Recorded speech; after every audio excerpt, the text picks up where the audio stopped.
Parkie the Park Ranger. And my name's Squeakers. We read the Bible and we help each other. So explore with us. Today's the day. Let's see what the Bible has to say. Hey everybody, my name's Parkie the Park Ranger. Oh no, what? Squeakers! Where's Squeakers? He's always on time. He's never late. Squeakers! I'm coming. Ugh. Oh my goodness. You're not gonna believe what happened to me, Parkie. What happened?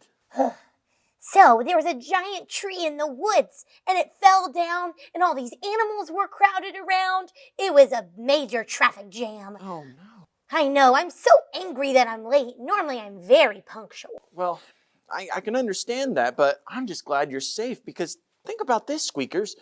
What if you had just been a few minutes early and that tree fell on you and you got hurt? Oh, well, I guess when you put it that way, it makes sense. That's right. Yeah, I guess I am thankful to be late, even though I'm safe. That's right, and sometimes things don't go the way we planned, but when they do go the way that God planned, it's for our best. This sounds like it's going to be part of our story today. Well, I think you're right. Let's take a look at our clues and see if we can figure out what story that would be. Oh, let's check them out. Now, here's our first clue. What is this? Huh. Oh, it's a sword. Oh. Shing, shing, shing, shing. It sure is. Let's take a look at our second clue. Now, what is this? Oh, we know this one. It's water. That's right. And, pardon me, can I have a sip? Sure. That's refreshing. All right, and our third clue. Whoa, look at this. Whoa. Wow. That looks like a really funny looking tree. Well, it's not exactly a tree, but it is made of wood.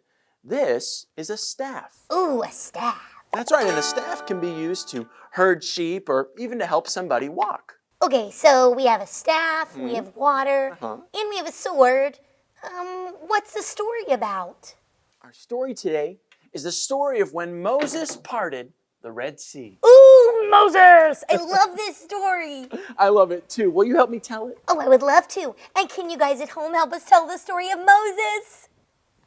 Yay! Thank you. Well, our story today begins in the book of Exodus. Exodus.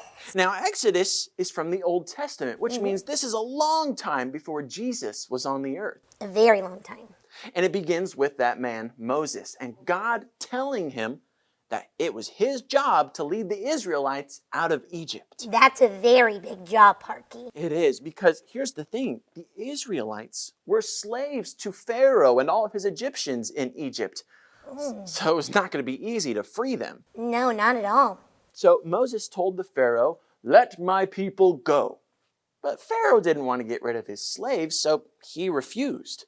Then God sent 10 signs to Egypt to get the Pharaoh's attention, but it took all 10 of them for Pharaoh to say, "Okay, you can have the Israelites and you can go." Hooray! So Moses grabbed the Israelites and they began their exodus from Egypt, which means they were leaving Egypt. Leaving Egypt. But the Pharaoh changed his mind. What? And he said, "Never mind, I want my slaves back." No. So he called up his army with his chariot men and his horses and their swords and their spears, and they began to travel to go and get the Israelites back. Oh no! Yeah, things were not looking very good. You see, all the Egyptians were on horses and chariots, and they could travel fast, but the Israelites and Moses were all walking and running. Well, they began to run and run and run as far as they could to escape Egypt, and they came across the Red Sea. Whoa! Which was a huge body of water.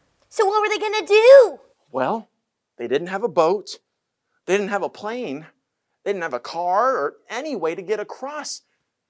And the Egyptians were coming behind them. They were trapped. What were they going to do? Well, that's exactly what all the Israelites began to say to Moses. "What are we going to do? Why did you bring us here?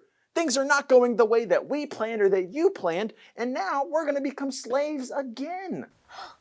But you know what Moses said? What did he say? Moses wasn't worried about the enemy behind him. He was focused on God. Oh. Because guess what? What? God told Moses to take his staff and to hold it out over the Red Sea. And when he did, guess what happened? The Red Sea parted. That's right. The water went side by side, leaving a clear, dry path straight down the middle for them to walk across. Oh, yay. So they all made it to safety? That's right. Moses and the Israelites traveled all the way through the Red Sea to the safety side on the other side. Hooray! But guess what? Oh, no, what? Things were not looking very good for those Egyptians because guess what they did? What'd they do? They followed straight through the Red Sea. And guess what? God told Moses when they got to the other side to hold his staff out again. And when he did, the water came crashing down on all of the Egyptians. Hooray! That's an awesome story, Parkie. I'm so glad the Israelites made it to safety. Me too. But what can we take away from this story? Well, I'm glad you asked that question, Squeakers. You see, just like you learned today, that day the Israelites learned that when things don't go the way we planned, it's our job to focus on God because things always go the way that He planned. Wow, and God's plan is so much better than our own. Absolutely. Oh, what an amazing story, Parkie. Thank you so much for telling it. And thank you guys at home for helping us tell the story. We can't wait to see you next time. Bye-bye. Bye-bye.